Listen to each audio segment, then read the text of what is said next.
What's up, spectators? Welcome back to another episode of Ace Attorney Investigations 2. Last time, we found the murder weapon inside Doggin's dog's mouth, and we just had the fingerprints analyzed. Reaction, we have fingerprints. They're Knightley's, Justine. What about Doggin's? Nope, just Knightley's. And there's no evidence of prints being wiped either. Only Knightley's fingerprints. It can't be. Should we re-examine it? See now? I never even touched that chisel. Because I ordered Anubis to carry it in his mouth. In other words, the fingerprints belong to the chisel's original owner. The murder weapon's owner was the victim? This is perplexing. At any rate, I did not touch the murder weapon. In other words, the killer could not have been moi. Isn't that right? I have nothing to refute that. How could this... Is he really not the killer? Could Doggin's testimony actually be true? This can't be. Spitting everywhere. It seems this is sufficient enough not to warrant any further explanation. As it stands, you have not changed the state of the case. I believe this is more than enough reason for us to relieve you of your badge. To save any needless fuss, I suggest you hand over your badge now. This is bad. They sound serious. It's regrettable, but with those prints as decisive evidence, I'll have to rethink my logic from step one. But there are still many unexplained things. Why would Mr. Knightley be carrying a chisel? It could be used for many things, perhaps even prison escapes. Well then, how did he carry it into the prison? I mean, the prisoners aren't even allowed cutlery, right, Mr. E? Mr. E! Even if your reasoning is off at first, you shouldn't let that confuse you. The most important thing is to arrive at the truth, isn't that right? It doesn't matter how you get there.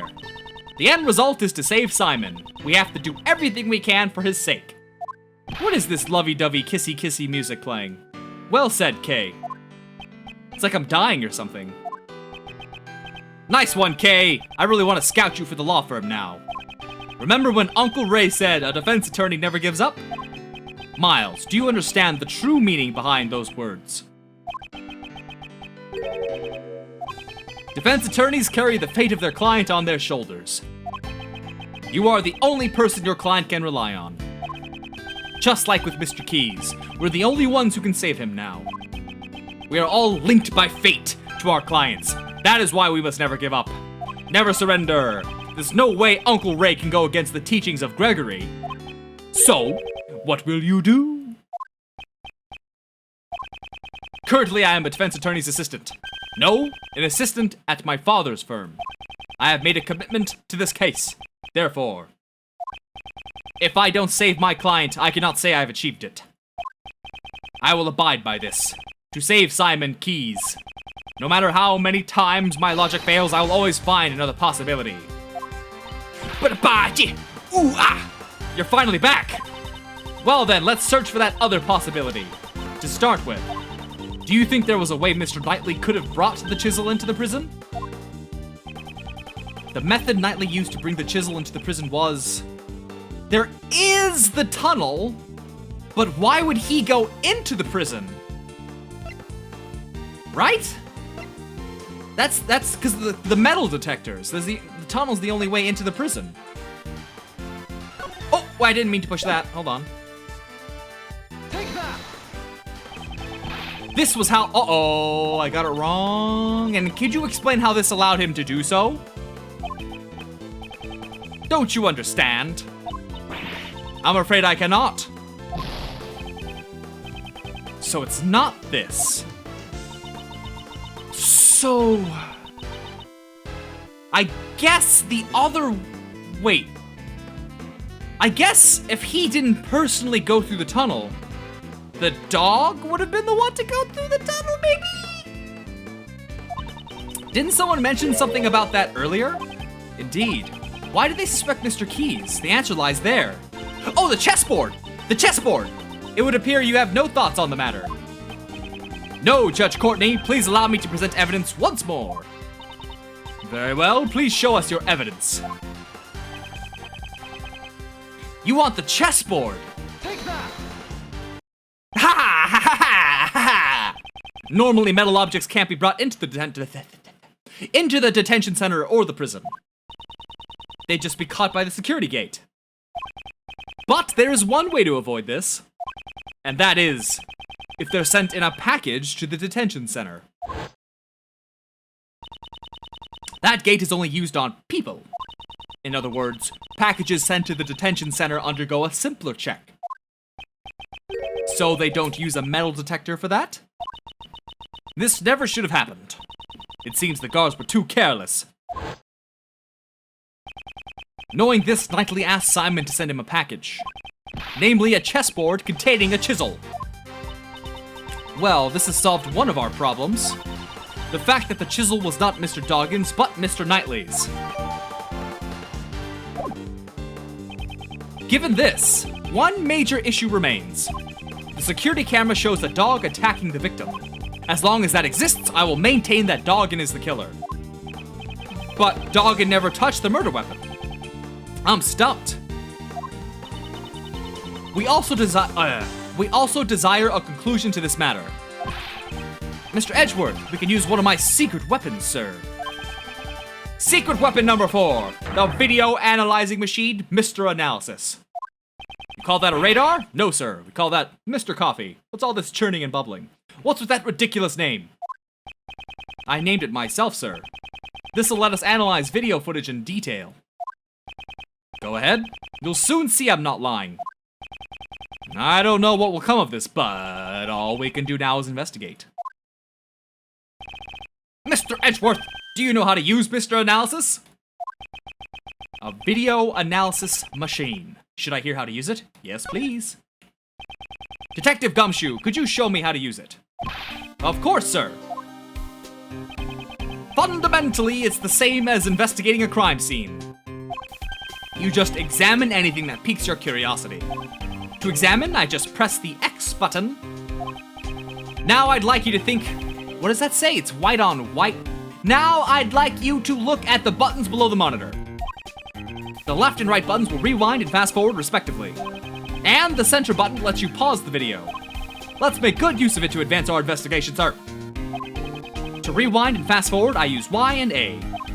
And to pause, I use the B. While paused, you can go to the previous frame or the next frame. You just use the same left and right buttons as before.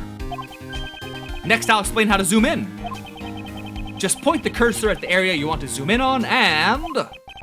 presto! The one that says Zoom Plus. It seems I can also use L button to zoom in. And after you've zoomed in, you can examine it just like you would the original image. Use the previous frame and next frame buttons to examine frame by frame. But you can't actually play back the video in this mode, so keep that in mind. And what should I do if I want to zoom out? Just press the top left button on Mr. Analysis again, sir. Now it should say zoom minus. And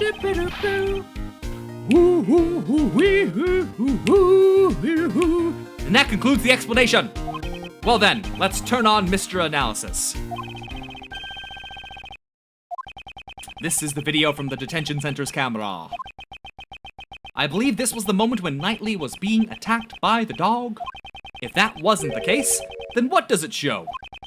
Is the person in this video really Knightley? And what is the true form of the black silhouette attacking this person? I should check the video and try to find the answers to these two questions. There should be unexpected things in unexpected places.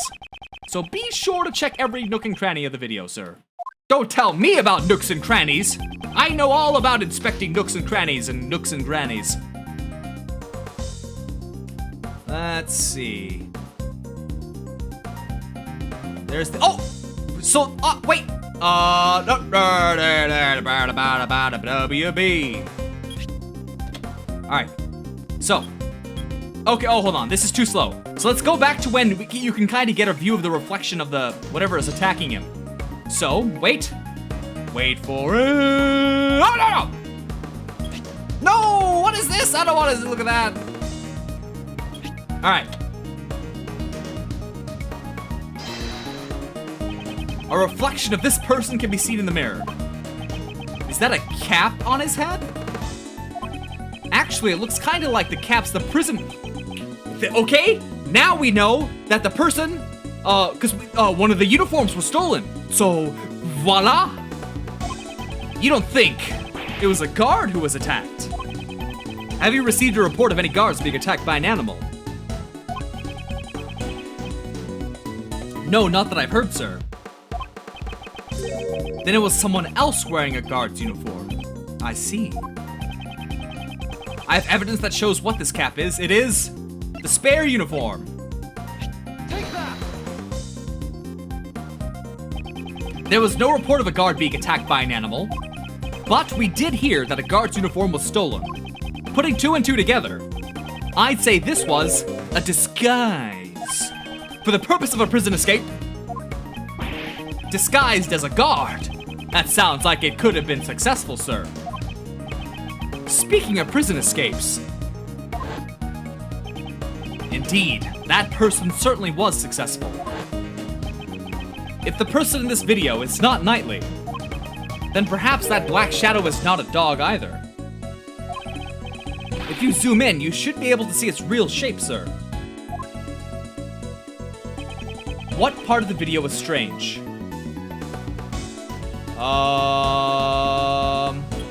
I don't know. If I examine, are they gonna penalize me? Nothing here. Need to find out who this man is specifically. Can I discern anything from his surroundings?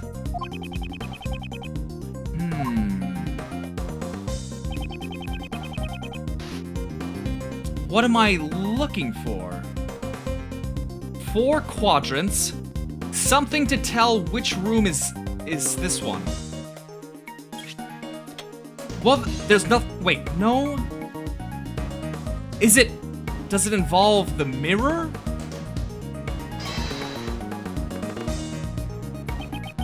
No, nothing here. Maybe it's the desk. Maybe there's something on the desk. Like, maybe the lack of books? No?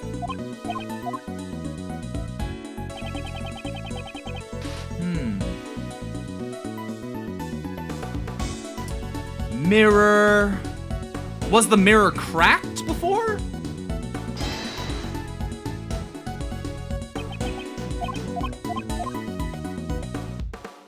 I'm running out of options here.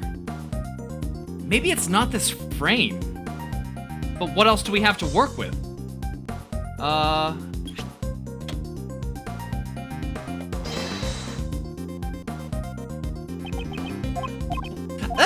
You know what? Instead, let's do a fast forward to me figuring out what it is I need to be finding here.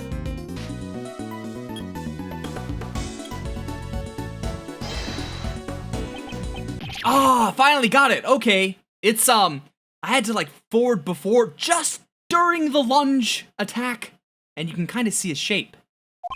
I fear we have made a grave miscalculation. This animal, this silhouette, no matter how you look at it, it's not a dog. This animal is a bear? Does someone have a bear? I don't remember a bear. From the silhouette, I'd say the animal is not a dog, but a bear. So then, in that photo I took, those footprints must have belonged to this bear, yes. Did you say a bear? Oh, a polar bear! That man is the first to come to mind. We were all under the impression that the person in this video was Knightley. But it's his cell after all, why would it be anyone else? That line of logic no longer holds. Remember the tunnel under his bed? It's possible whoever used this tunnel is the one in the video. It seems it is time to answer that question. Just who is the person in this video? the person in this video is the owner of the bear, which is Elbert. But why? Is he not being attacked? Is he being, like, hugged or something? I don't know. Take that! The person wearing the guard's uniform is the escaped prisoner, J. Elbert. The probability is extremely high. His pet is a polar bear cub. But the bear here is black.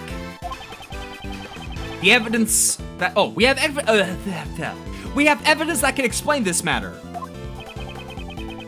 The reason the polar bear became black is finally we can present the mud packs. Where are the mud packs? Wait, it's not here? No. I guess it could be the tunnel, but that can't be right. Mud packs! There it is, mud packs! Take that! It was an addendum to the original evidence, rubber gloves. Think back to Frank Sawitt's testimony. That's the rubber glove I dropped. Where did the mud on this glove come from? That's the mud from my mud packs. At the time, I was practicing applying my mud packs. Could you tell me when this took place on the day of the incident? Since the animal show had started, I'd say it was around 9 a.m. The mud packs turned the animals' bodies pitch black. And my heart was pure white. I was totally engrossed with covering the animals in mud. During the animal show, Mr. Sawitt was applying mud packs to the animals. So then, among those animals, was this polar bear? Yes. Prosecutor Edgeworth, there's a huge contradiction in your argument. The security camera footage... Judge Courtney, you are quite right. Sawitt used the mud packs during the animal show. Knowing this, a new contradiction in the video comes to light. Okay, do you know when this footage was taken? It was after the mud packs were used. That would put it around 9 a.m. In that case, you should notice something strange about this video. Huh? What's strange about it?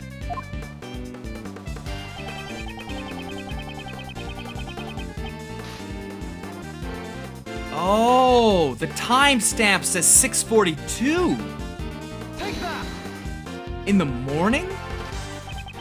The time Sawitt covered the polar bear in mud was around 9 a.m., which means this video should also have been taken at 9 a.m. But the timestamp reads 6 a.m. On that day, the prisoners went to the courtyard to watch the animal show. At this time, only 3 people remained behind.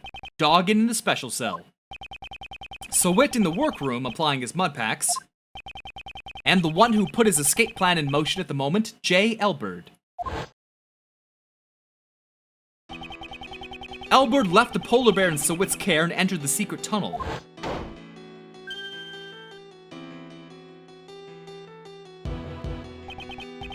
But the bear escaped from Sawitt and followed after its owner.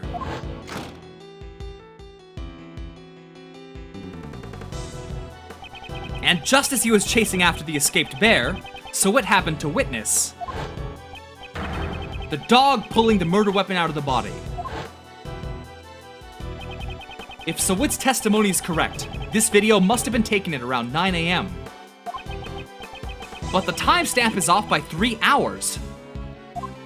It's been altered! Why would the timestamp be off like that? It's been altered, man! Gumshoe, I'd like you to examine the security camera.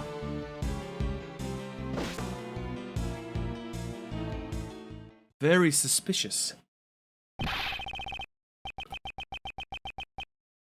Sorry to keep you waiting, sir. I asked all the guards, and... it seems the camera's power was cut off for a moment, throwing off the timestamp. What? The camera is an old model, so if it loses power, the clock stops as well. In that case, this means the camera's power was cut for 3 hours. And with that, let's end this video here. So stay tuned for the next one, and thanks for watching. Bye-bye!